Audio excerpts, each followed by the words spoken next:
Hey traders, so welcome back to another video. In this video, we are going to talk about something different, which we usually don't talk about.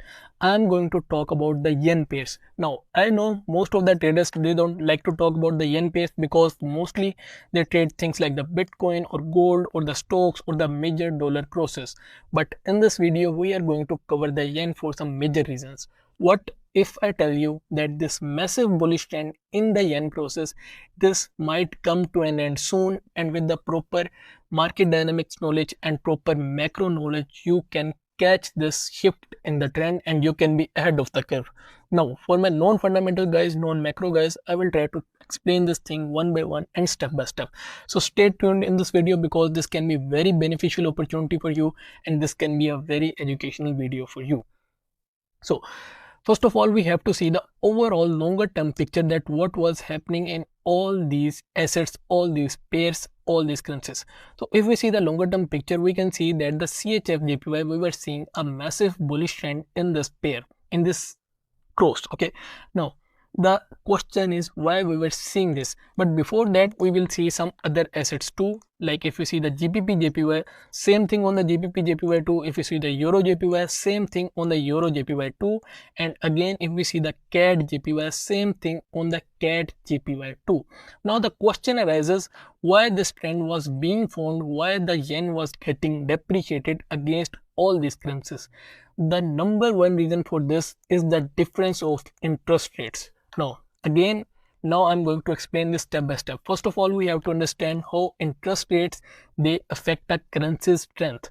Let's say there's a currency A and then there's a currency B. So if the government of the currency is country, let's say there's a country A and there's a country B, and let's say that the countries A government, they are increasing their interest rates. What this means that they are making it costly to borrow the money, which eventually reduces the supply of the money, which means like if the supply is less and the demand is greater, then the value gets higher. So if the supply, let's say this is the supply, if the supply is going down and the demand is rising, then the prices tend to rise. So this is the general rule of economics. Okay, so this tends to happen. Now what was happening in the past time, that country A, they were increasing their interest rates, which is going to be any country in the Europe or in the West, you can say, and the country B, which is going to be the Japan, they were keeping their interest rates steady. Now due to their increasing interest rates of the country A, their currency was getting stronger and stronger and stronger, and while the yen, the Japanese yen or the Japan, they were keeping their interest rates steady, so it was getting weaker and weaker and weaker against the country's A currency. So this was happening previously in all these years, like from 2020 till now.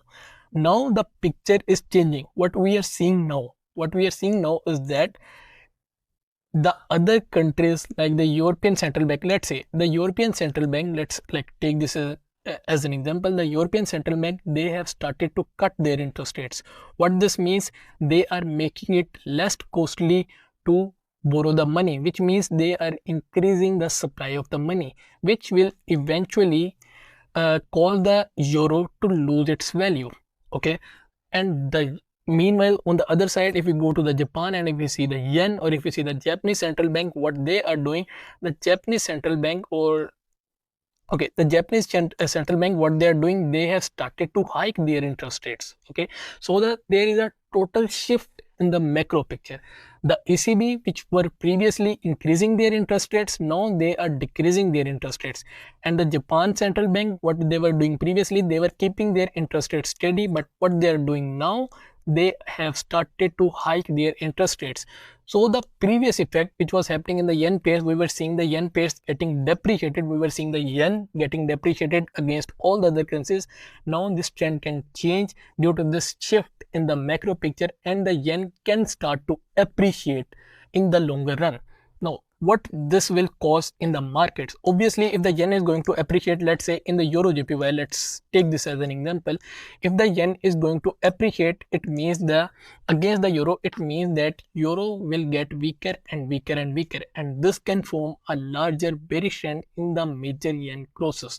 Like if the ECB is going to cut rates and the Japanese central bank, they are going to hike their interest rates, then what this will cause, this will make the yen more powerful, more stronger against the euro, and this will cause the euro to fall against the yen. So this can create a new macro bearish trend on the euro JPY. And if we see the pound JPY, same thing for the pound JPY too. They are decreasing their interest rates while the Japan is increasing their interest rates, which means that the yen now can get stronger against the pound because of this major shift in the economic picture. Due to this, we can see a end to this major bullish trend, and we can see a longer term bearish trend start to form. And this, it can be a very beautiful swing, or you can even say a positional trade opportunity for all of you. Now I'm currently in CHF JPY, and for the same reason, the interest rate differences, the yen, the Japanese central bank, they are increasing their interest rates while the others, they are decreasing their interest rates. So I am already positioned in CHF JPY for a longer term short position. This is just like a representation, it is not my actual target. I will just keep on keeping my or moving my take profit levels lower and lower and lower as long as the trend wants to continue, or as long as there is no major shift in the economical picture. Same thing for the CAD JPY too. So all these assets, they are currently consolidating. Now if we see a little bit of a technical scenario, okay, so all these assets, we saw a big spike to the downside in the mid of 2024, and since then all these assets, they are consolidating on the daily time frame picture. Now the most possible or the most probable scenario which will happen is that we can see from this point a start of a new bearish trend in the major yen pairs. Now the reasons which are backing up this analysis, which are backing up this technical analysis, I have told you the reasons, which is the interest rate differences. And to be very honest, interest rates are the one of the many major things which decide the strength of a currency.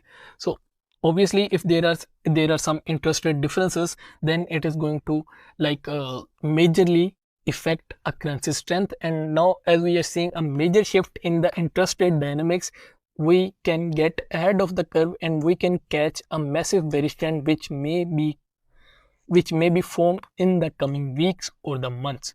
So my purpose was this, just to tell you all ahead of time that this trend may form, and I have backed this and I have tried to put this in a very simple way. So if you like the video, make sure you hit the like button, and if you're watching it on Twitter, make sure you hit the follow button, and if you're watching it on YouTube, make sure you hit the subscribe button. So best of luck for your trading. We will meet in the next video. Happy trading.